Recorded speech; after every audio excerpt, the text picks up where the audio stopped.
Good morning. We're going to do a lot of work for the shoulder stabilizers this morning.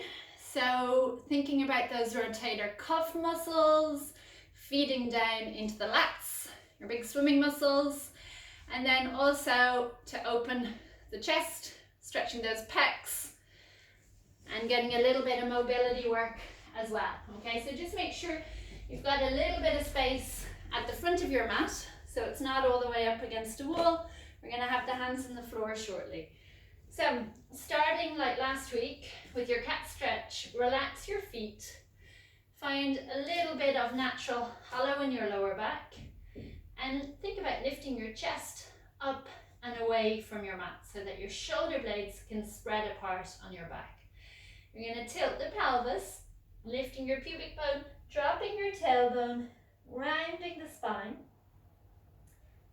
And then you're going to come back through neutral, so keep a little hollow in your lower back and lift your chest, open your collarbones to finish the movement.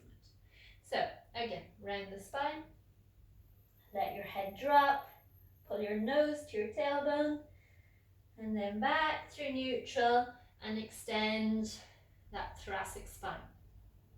What's quite nice with these is if you feel like you're trying to spread the mat with the hands. Lift. One more time. We're trying to get the spine to go into positions where it's not used to being.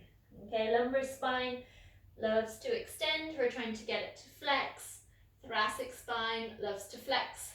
We're trying to get it to extend.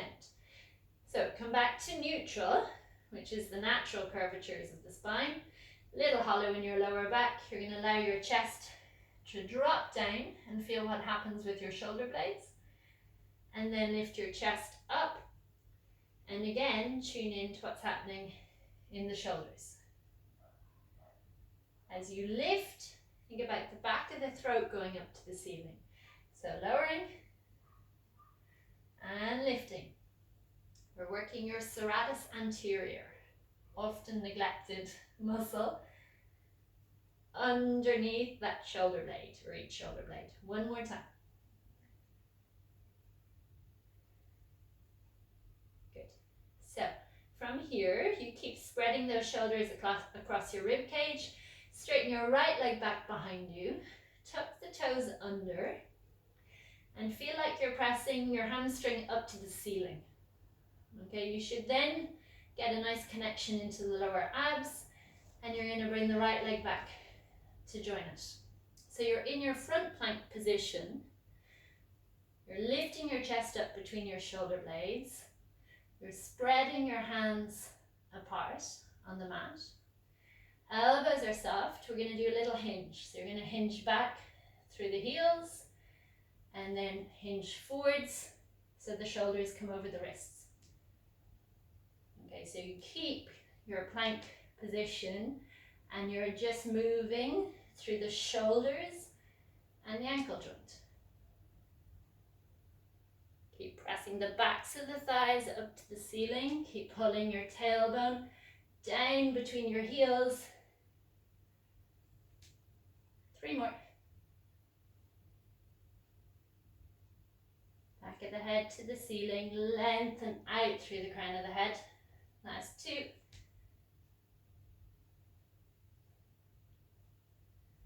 Last 1. Drop one knee, drop the other knee. Sit back onto your heels. Okay, from here, you're going to come and lie down onto your mat. I'd like the arms out to the side and the head down. Think about reaching out through the fingertips, spreading your shoulder blades across your rib cage. Then you're going to lift your arms and you're going to squeeze the shoulder blades into your spine. And then reach through that middle finger and reach the arms away. So squeeze in, reach away. Lift your head and get some extension into the spine.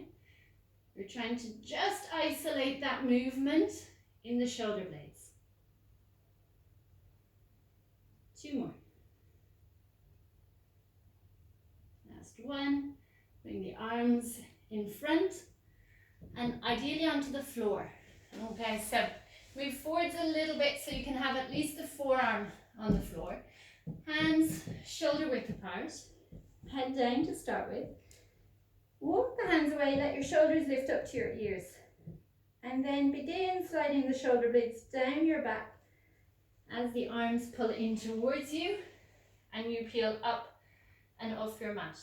Slowly roll back down to where you came from. So as you peel up, lift your belly button up towards your spine, press down into the arms. As you roll back down, it's as if you have a spine on the front of the body. Roll back down through your front spine. And again, inhale, lift up, open the collarbones, press into the hands.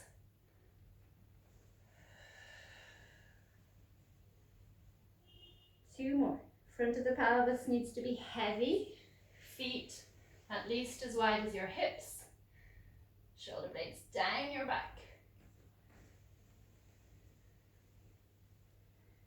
Last time, lifting up, pulling that rib cage in at the front. You're going to stay here. Press down into your left hand so you can lift your right arm up beside your ear. Press down into your right hand, left arm up. So lifting the arm as high as it will go, looking at the front of your mat. You want to keep your head in line with your spine.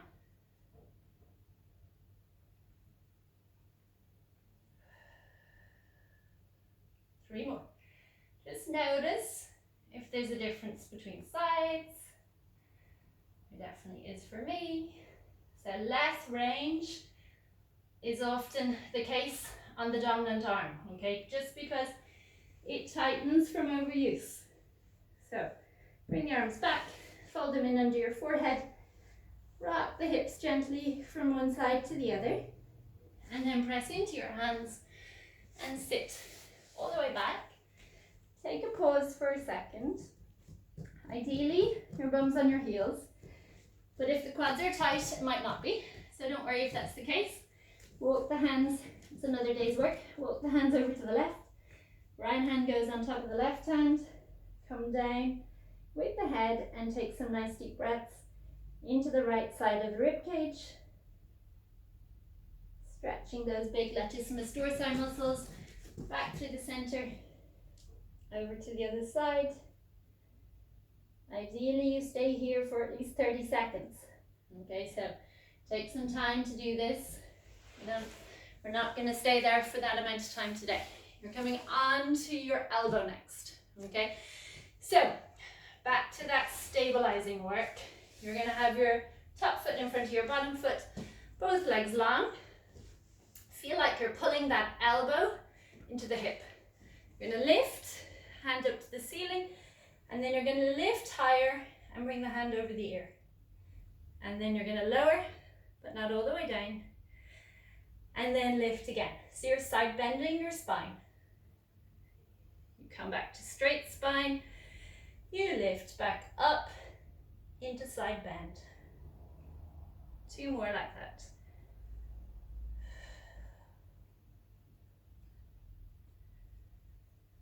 Last time. Come down. And to the other end of your mat. So exactly the same thing. Elbow under shoulder, top foot in front of bottom foot. Lift up, straight spine. Open the hips, hands to the ceiling. Lengthen the top side of the body, using the bottom side. Come down and back up.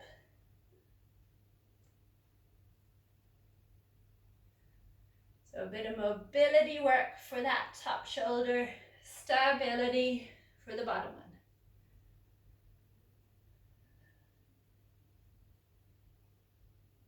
And last time.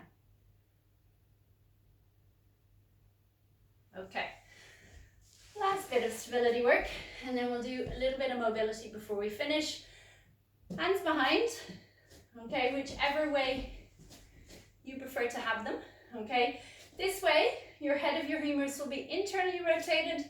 This way, it's externally rotated, okay. So, big toes glued together, legs together, chest open, shoulder blades drawing in towards your spine.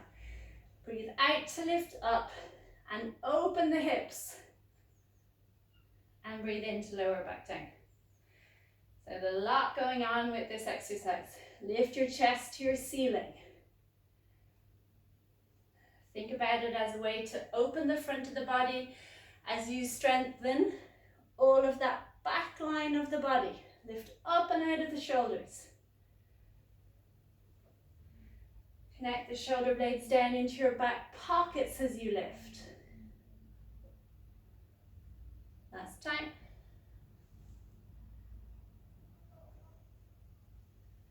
Okay, come down. It's enough stability for today. You're going to bend your knees. You're going to keep your hands where they are. And you're going to walk or wiggle yourself towards your heels. So, soften the elbows if you tend to hyperextend them, like I like to. You're going to tuck under and come back to neutral. So it's a bit like what you did in your cat stretch at the start of the class. Use those lower abdominals. Pull that pubic bone up and send that tailbone under you. If you want more stretch for the shoulders, move further down towards your heels. Okay, let's turn the arms. So now external rotation of the humerus, and you're going to do the same thing. So I need to move closer to my heels, tuck and lift. You should be getting a lovely stretch into the shoulders. Again, you want to be doing kind of 10 or 12 of these. When you're done, I'm going to show you this one from behind. You're going to sit cross-legged, up onto your sit bones. You're going to take the arms out to the side, and then you're going to bend the elbows, bring one hand up your back, the other down your neck to hopefully meet. If they don't meet, just hold on to your top. If they don't meet, you really need to do this exercise. So press your head into your arm, look in front of you, and just do some nice quick rotations. Much quicker than anything else we've done today. 4, 3, 2, 1. Release the hands. Slowly, because it's not that comfortable, bring the arms out. And then same thing on the other side. Hand comes up, hold on. This is my easier side. And then nice big rotations. So on the easier side, you'll usually get more movement, needless to say, but it's different for everyone. So arms go out, nice big stretch, and you guys are done.